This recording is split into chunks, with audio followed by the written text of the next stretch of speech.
learning, doing, and experimenting has been something that each one of us loves to do. And we only learn so much when we expose ourselves to different cultures, different backgrounds, and different people who teach us that it's not just one way you connect, but there's a way you learn, organize, and implement. And to make sure and teach us how it's done, we are joined by the amazing believer, sailor, and a father of amazing kid. With that, CEO of Finvacon, Mr. Kaj Sunden, thank you so much for joining us. And I know you've asked me to keep this introduction short. I would love to hear it from you. What has it been having different roles and making sure that you perform the best at every single role that you've assigned yourself? It's for the first. It's not easy task to put it short. My lifetime story. So there are basically two phases in my life: before I became believer and after I became a believer. And before I became a believer, I was just an ordinary white collar worker, having a Master of Science in Business and Economics education and working on the IT, competing with the other guys. When I found faith through, like normally people find it like through problems in life, then that was the kind of a change moment because I wanted to do good for people since that, and I'm still on that road. But the only problem was by the time what could I do? What could I do with my background for the people? And I started searching for that, and finally find my way through a couple of side paths to a company called Finvacon, where I first started. My first mission was to find jobs for kind of special groups, long-term unemployed, young people under 30s without education, and disabled persons. So that was our first mission, and I really found that I could do a lot of things for these people. It felt that I can do that I can do little. I have to be able to do more, and then my boss by the time, which is which was the CEO of the company before, so he gave me a mission that okay, find us new customers in Central Europe. We are located up to 100% in Finland at the moment, and then I started that mission and realized that there is actually I'm working for a company that is really special. Uh, we are a limited company, so we have to make profit. That's still one of my goals. But almost equally important goal is to be able to employ what we call nowadays special groups. And at the same time, I'm trying to find new customers in Central Europe, getting international, and finding employments for these special groups that can be like disabled persons or refugees or whatever special groups that have difficulties of finding employments. Sorry, that wasn't a short introduction. It was a long introduction, but anyway. No, I really like how we've organized it is because finding employment for people out there, specifically special groups, is a huge part of impacting lives. Is because we as humans are so consumed with preconceived notions, and we would think like three times. I mean, why should I be working with someone who has a special ability? Rather, I should be choosing someone who's perfect in my definition. And then for your job to position that way and like work with that group, it's of course revenue is a part of it. We all know that even if we have to do good for the world, we need to have money to make that happen. And choosing this Yeah. side of work is commendable. I mean, it's at sustainability, at helping people. How did you think that, and specifically since you come from Finland and it's like the happiest country in the world by so many indexes. So, how do you think that works? Well, we have also a slogan called "New Normal."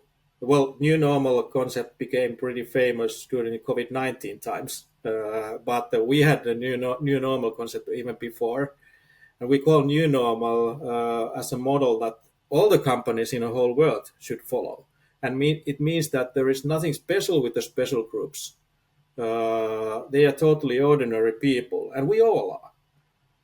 And we all have also our deficiencies.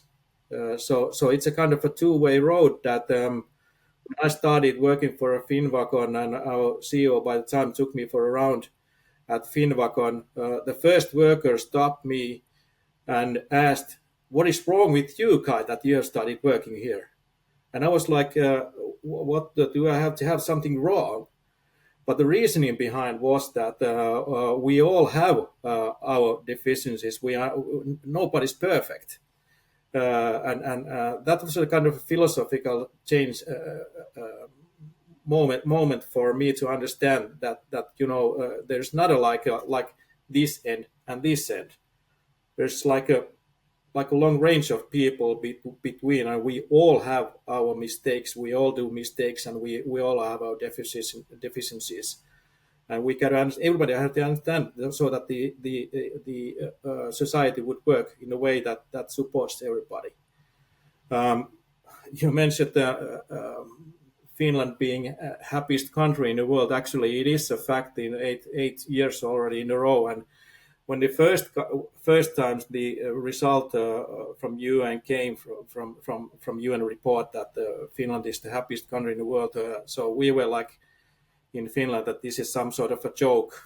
So we didn't really believe, and on a personal level, it doesn't feel like that. But that's actually there's it's not only Finland. If you look at the statistics, it's actually all the Nordic countries that belong to top 10 when it comes to happiness. There are some reasons why Finland is topping the statistics, but it is a kind of a Scandinavian or Nordic philosophical principle why we are happy or so-called happy, and there's a connection to this model what we actually realize at Finvacon, and it is that despite of all the differences in backgrounds, abilities, and talents, so all the people are equal. All the people should be treated in exactly in the same way, and they are of same value. It's difficult to explain this like more roughly because everybody says this, but this is what we I think that everybody in Scandinavia would sign under that this is how we live here. That the like kind of extreme ends they are not far away. We have people. It's like we are very equally in Scandinavia. Oh yeah, that I mean, since I've spent almost 2 weeks there, and it's more about learning to do business as well. So let's say you have Finvacon, and it's right now a Finnish company, but also there are times when you are working with people from different parts of the world, specifically a lot of European countries, somewhere Americas as well, whenever the time comes. So, what is a cultural difference that you observe that okay, this is not how we work, or this is how we work, and you feel that little bit of I'd say, how to phrase it, the little bit of uneasiness when you are dealing with different cultures. Um, very difficult question because I'm living in this culture. It's difficult to say. It's difficult to say, but it is a fact that I mean historically, uh, let's say that Finland was, and also other Scandinavian countries were quite foreigner-free countries until the 90s. Right, right. The 90s started first, of course. Sweden is always ahead of the other Scandinavian countries, also in this sense. So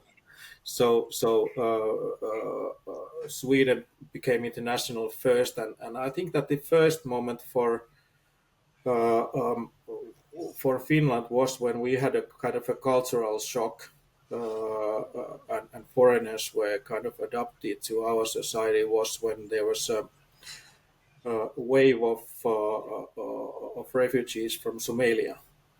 So that's was really kind of a culture shock, but Finland also adapted quite fast the situation. And since then we I think that we haven't had any bigger problems of how to say having refugees and other foreigners in our culture, and we need that actually we because the birth rate is really low in Nordic countries at the moment. So we actually need people from elsewhere. So it might be like somebody said I don't remember who it was that have you thought about that in 50 years the Finns are not blonde anymore. So it is the result that we are like diverting different kind of cultures to our but there is no point of having being a blonde. So I think it's just nice that it's comes some sort of oven where different Yeah, cultures. Of course, everybody is not thinking in that way. You must understand, like everywhere. So there are also prejudices. So everybody is not thinking in right. this way. But I think that the majority in Scandinavia, I'm talking about Scandinavian countries because the philosophy is about the same in all the countries. But I think that the majority in these countries we think in this way. It's good that we get lots of different cultures to these countries. Mm-hmm. Oh, yeah, absolutely. And I also know that you've had a marketing background on your own. So you started into marketing, and then, of course, you're now leading the entire business out there. So, what do you think? I mean, starting, how much did understanding of the marketing component played a role when you decided that, okay, I want to be the CEO for this company, or I will be becoming the CEO for this company? So how much did you think your knowledge in marketing and economics played a pivotal role at leading this space? That's right. I have a marketing background, but I never planned. I think that the majority of CEOs don't plan that because they want to become CEOs, and neither did I. So it's just one thing leads to another, and then you end up in a position. But I'm actually CEO for the third time in my life. So it has been kind of a development that I always leading to CEO position for one reason or another. But in this case, in Finvacon's case, the reason was probably that there are lots of small and medium-sized industrial companies in Finland that are led by engineers. Engineers have engineering backgrounds. Perhaps they are like the grounders of the company or something, and very few marketing people actually in the lead of these companies. And when our CEO gave me a mission that Kai find new customers for our company out of the scratch, he said that actually that Kai, there are two people in our company who speak English. The other one is you, and the other one is me. But I wasn't too sure that he could be able to speak some English. I speak bad English, but I would say that he spoke even worse. Oh, yeah, it's So sales that support. was a starting point. So we started this international activities out of the scratch, and I had totally free hands to do whatever I wanted, and I also used the background in order to take the first steps, and they were pretty successful. Well, it is. I think that the success is pretty often a combination of skills and luck. So I think that I had both in this case. I really appreciate the way you've mentioned that, it's not just that you've worked hard, but it's the luck and favor that has made you get things done. And I do agree with it. I mean, it happened when I was coming to Helsinki. I was stuck at the airport, like stuck at Frankfurt. The airline did not take responsibility of their delay, and the other airline said that we cannot help you because it's the other airline that caused delay. And I would say, of course, it was my acumen that I didn't leave the airport. That no, I need to get, even though if I have a standby ticket, I don't care. I need to get done. I spoke to people. I was like resilient, and the luck factor was there. I was offloaded once. Second time, the doors were closed. Like all of them were closed, and I have these tears rolling down my cheeks that now I'll be late and things like that. And like I'll be super late now. I'm already late. And then they call out my name, and I'm like, finally I can go. So it was luck, but then the other part was grit, that I didn't leave the airport. I stood out, I talked to people, I said, I don't care, you need to get me on a plane, I need to go there. So it's both. I mean, of course the situations are different, but it's about both the factors that play a key role into it. Yeah, I kind of think that if you participate to a lottery, then it's pure luck. But if you work in professional environment as a professional, so the possibility for luck raises if you work according to your best skills. So there is also so in a way it is not luck. There's always luck factor, but the importance become smaller if you like work and use your professional skills. So it's in a way the It helps, yeah. probability for luck becomes bigger. Yeah, yeah, the ability for luck should be there, absolutely. And to get a deeper understanding about, different areas that you've mentioned, and of course, it's the if it's the work that you put in, what has been one of the major challenges for you as a CEO that you feel that every quarter you have to solve? And since now we are so much technologically advanced and we are going to be, I think the sci-fi future is near. So what is that challenge amidst this technological chaotic scenario, and how are you tackling it? Well, actually, it is. Now I might say something that you might not expect, but it's the biggest possibility for success is to not to focus on micromanagement. That's the biggest threat for a CEO if you're working for a small and medium-sized company. So is that you need to focus on strategy and result the economical figures. And then there's a lot of other people. You have to organize the company so that there are other people who will take care of the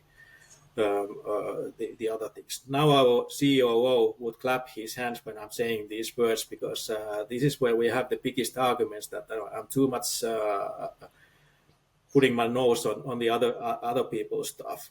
But this is the one actually that I learned last week and again when I was participating to this wonderful Lakes Culture event here in Vasa that they were like big scale plans and I understood that this is what something that I have to focus if I want to make company successful. So I need Right. to focus on strategy and big picture and come out of the box where you when you are working several years in a certain for certain missions you so automatically you fall into the box and you have difficulties getting out and then there must be somebody who pushes you out from the box outside and you start to realize you have to do something in order to make a new start again. So this is like a focus on the big picture and strategy. That's I think that should be even in a small company like Finvacon is should the CEO focus on.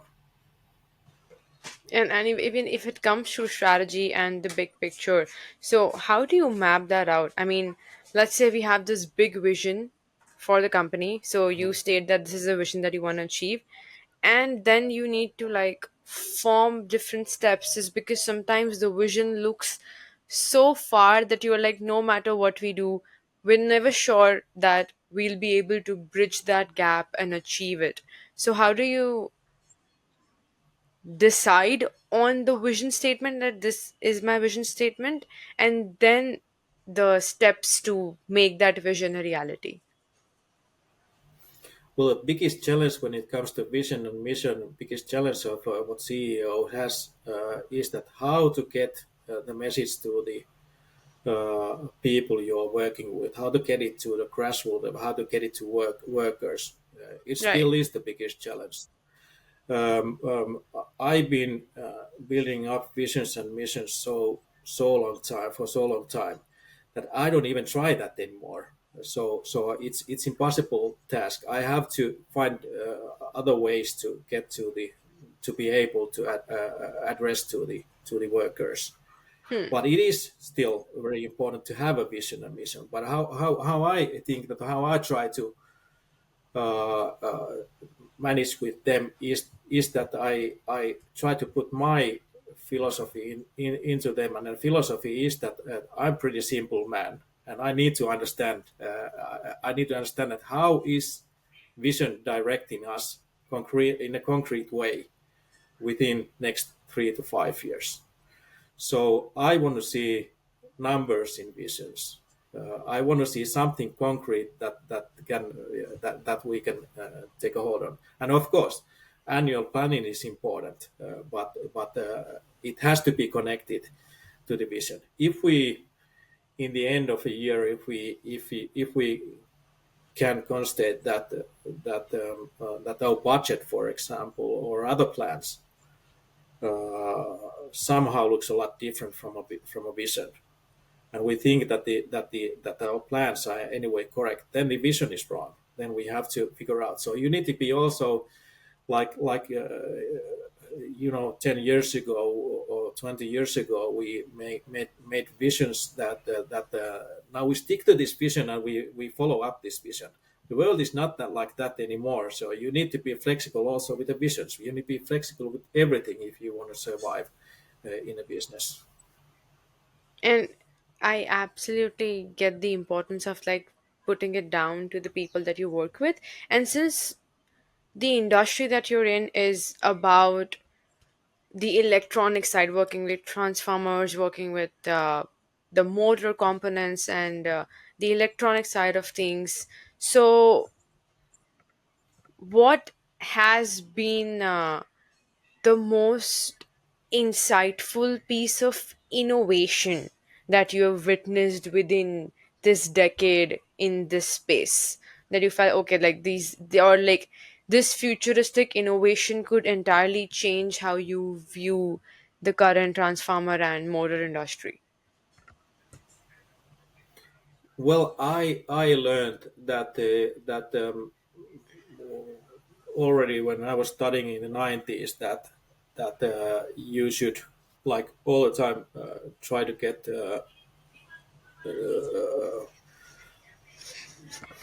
how to say the production rate should be like higher all the time. That you should always like try to get it to the higher level. Right. But I've actually learned in business that you don't have to do that always, and volume business can be good, and also like subcontracting business can be good, but you need to try to find where is your niche. If you even though the whole business sector would be pretty narrow, but Hmm. still, I think that all the time you have to be alerted and try to find your sector within that business sector. So I think that I've learned that it's not so simple that I was reading a lot Porter and competitive strategy and this sort of stuff. So that's my educational background basically. But I would say today that the world is different also in that sense that you need to be flexible in every possible senses. Oh, absolutely. Yes. Flexibility is one of the most important areas for, like, we are living in so much of agility all around that we need to adapt it at every single step, that, hey, we should be doing this, hey, we should be doing that, and then forming the steps to execution. So, what, according to you, has kept percent? Of course, I mean, you can choose to answer it the way you like. what are the three things or three areas, if your company has, you know that this company would be or would stay in business for at least a decade or more? Well, the first thing comes automatically because we have been focusing on all the time. We were like we had like a laundry last year. We have had Hmm. a laser marking department, this sort of a different business areas. So we have been trying to focus on certain business areas that are potential. So now we are in transformer and electric motor sector doing components for those. So automatically it comes from the sector that we are in. That why what is behind the success of our business, because the business itself is so Hmm. potential when we think about the world, that there's a lot of need for wind energy, solar energy, the grid both in Europe and also I would say in States, according to my knowledge, is about to renewed and also has to be a lot bigger than it is at the moment. So that's creating a lot of potential to our business. So the business area itself is very potential until up to 2040, 20, even 2050. So a lot of views. It's just that where do we find our place in that? But like I said, we have to be flexible. We need to be agile in order to convert our business if needed. But the business sector is definitely potential. Then the other one is of course the our specific model, what we were talking about in the beginning, the idea of new normal. So we are already in the sense that we are using a lot of special groups in our employment. So in that way, we have also eased to find employees, because the employees are also getting sooner or later a resource that is difficult to get. So we of course we need highly educated people in our company, but we also can use people with different kind of disabilities, or people belonging to special groups. So that's definitely. And then one thing, what I always emphasize, and you can also see that on my LinkedIn profile, is courage. You need courage to do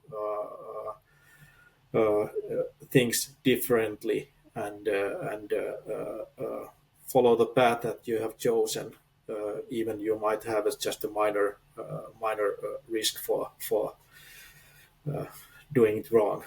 So Yeah. courage is definitely what I always want to emphasize. Oh, that is the most important. I mean, it is. It is. I still remember I was delivering a lecture in United States in Maryland, and their entire class. I mean, it was one of the most engaging classes I ever had. I still remember the professor, and that was the first time I was ever like living in States. So that professor came to me and she wrote. She picked up courage and she mentioned that one thing that you did not talk about. In this entire workshop and lecture was being courageous, is because that's what you depict, and I felt it's a skill. I mean, it's, people think that it's not a skill, but it's a skill because courage teaches you to show up even if you are not feeling good. And I think as a CEO, you know that better, that even though you're not feeling better, even if the numbers in the sheets are not that good, the sales are not that good, the you feeling that maybe that quarter is not that great, you cannot quit the business and be like, oh, let's shut down Finvacon and let's do something else. So you gotta like show up and change And this things so was that also kind of yeah. this is also kind of a personal wake up call, because many years ago, when I had already started working for Finvacon, and I was eating. We don't have any canteen anymore, but we used to have in our previous location canteen.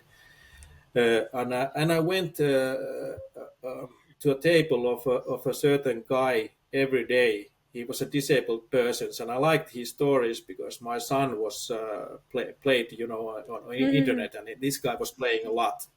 He knew everything about the games. I didn't know anything, but I wanted to learn because my son was Yeah. playing a lot. So already the first time and every day since that he said this kind of when you go from the table, so he's like see ya or bye, it was nice talking to you. So every time I went off the table he said, Kai, courage, courage. And I was like, what? What do I need courage for? And when this guy, I started thinking about it. Yes, exactly. That it's the kind of the other side of courage is that that we should not be afraid of anything. And that's what I'm always thinking. If I'm afraid of something, so why am I afraid of something? What is the reasoning behind? I want to Yeah. be courageous. I don't want to be afraid of anything. So these two things are, if I'm afraid of something, I'm not courageous. So these two things are connected, Hmm. and that was the philosophical part of the of being courageous. Oh yeah, absolutely, and to it, like more towards the hard skills as well. So I know that the entire space. I mean, the Nord Finland is like the hub of energy. Like it, the Nordic Center for Energy is Finland, and that's how you've been in this space. You've been in the energy industry. What, according to you, is the how is the global scenario looking in terms of the energy space that you're in?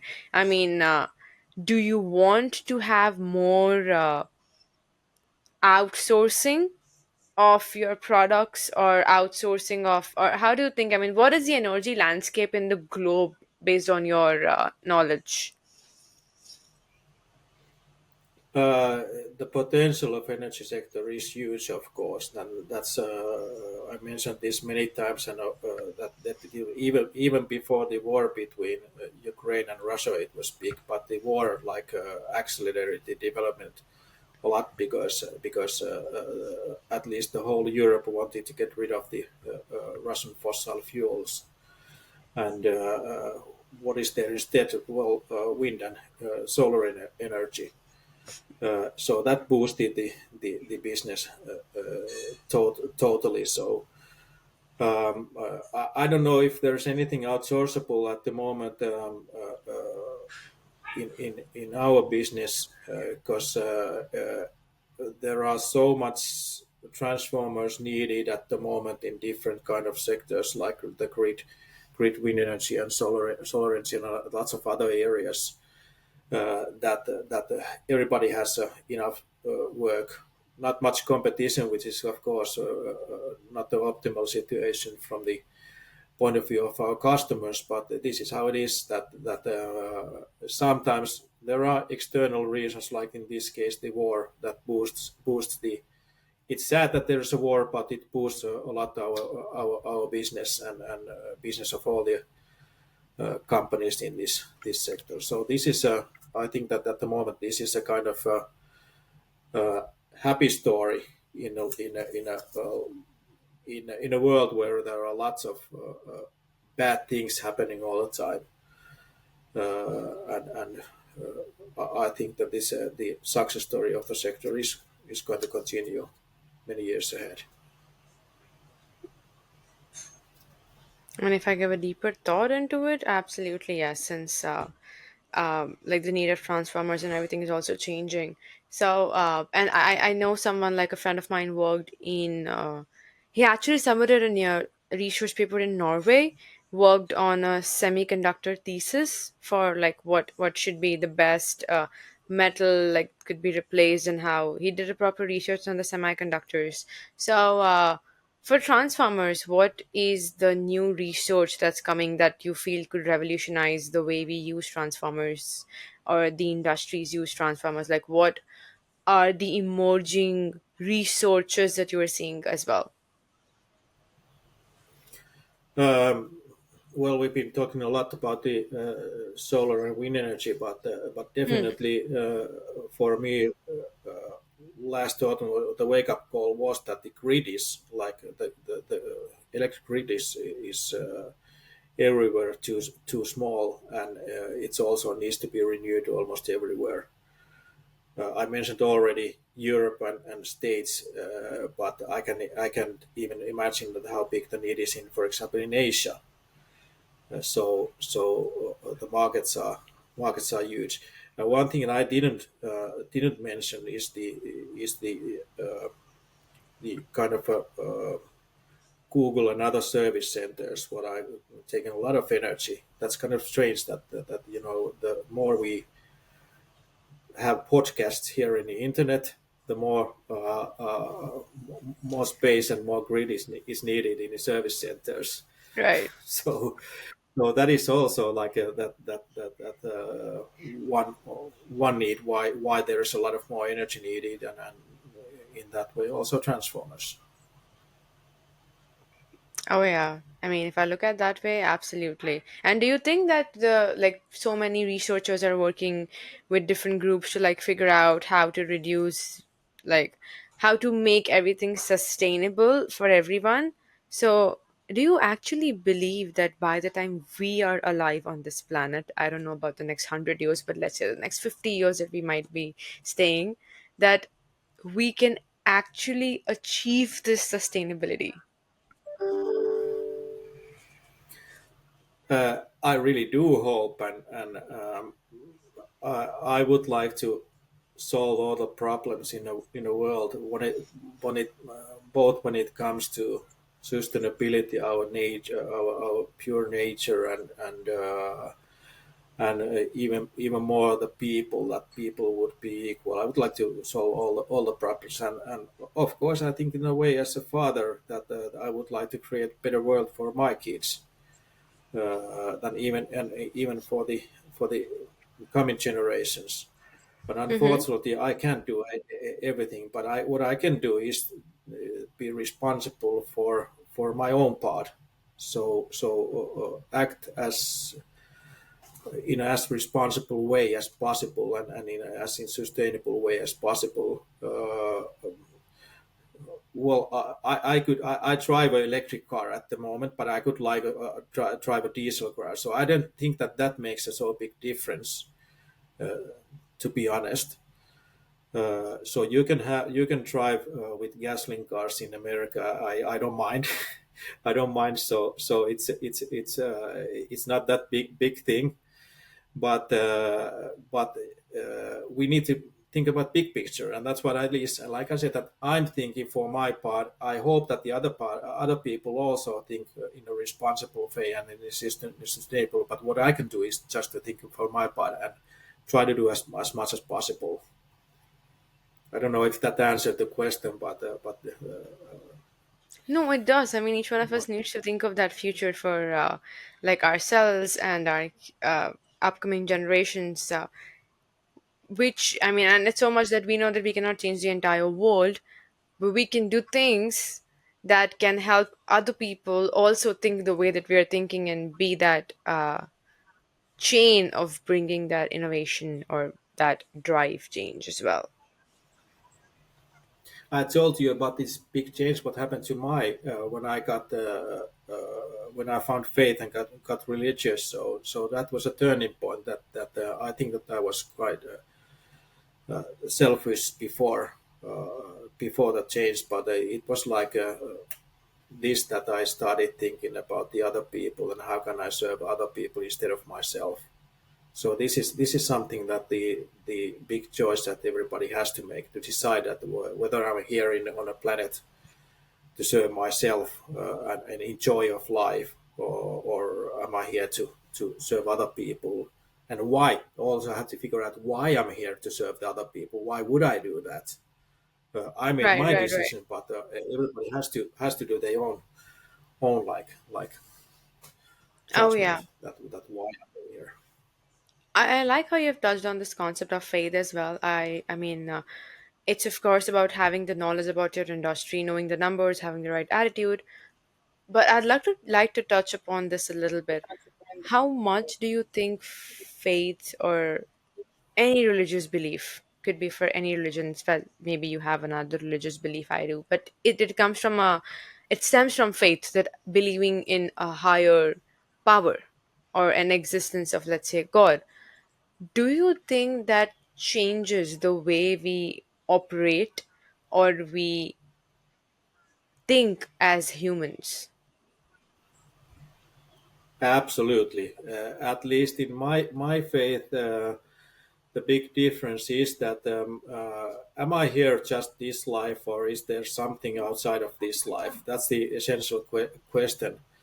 And then, independent of what is the religion, there are all concepts for this always. Because if you have any kind of a religion, even something that is not called a religion, so this is something that you have to figure out that is it something what's it called extra unnatural or extra natural, what's it called, I don't know the English word for that, but like not in this life. You either are in this life, things happen in this life, or then outside of our understanding. So this is the big thing that you must decision that you must do. And if you think that there are lots of things outside of what we see at the moment and how we live here on Earth, then you have to then you have also reasoning for you to think wider than that just what I see in front of me at the moment. I don't know, difficult to explain this, but that is the reasoning for me. I don't understand. I mean, there are lots of people in Christian faith who see things and feel things, but I don't. I haven't felt anything, and I haven't seen anything. It's just that I think that if I live as close to the philosophy of Jesus, which is of course a very important figure in Christianity. I think that all the religions and everybody can say that Jesus didn't live a life of a bad person. So if I try to follow Jesus' example, I'm not going to be a bad person, even though I'm not going to get to the level what life of he is living. But I can be as good as I can be in that way. At least not a bad person. Yeah, that's very true. Which brings me to an interesting segment. So we've talked about so many things in general. It's called 90 seconds to teach me something. So if I give you 90 seconds right now, what would you like to talk about? Well, I think that we have been talking quite much about that, but I would like to you to understand that there are also lots of other kinds of companies that we have learned to know. There are people who want to understand other people and serve other people, and Finvacon is definitely that sort of a company that wants to give employment and produce good for people belonging to special groups like refugees or people with disabilities and similar. And we need these kind of companies because they are also reflecting how we think in society, and kind of thinking that directs our society, directs also us as a persons.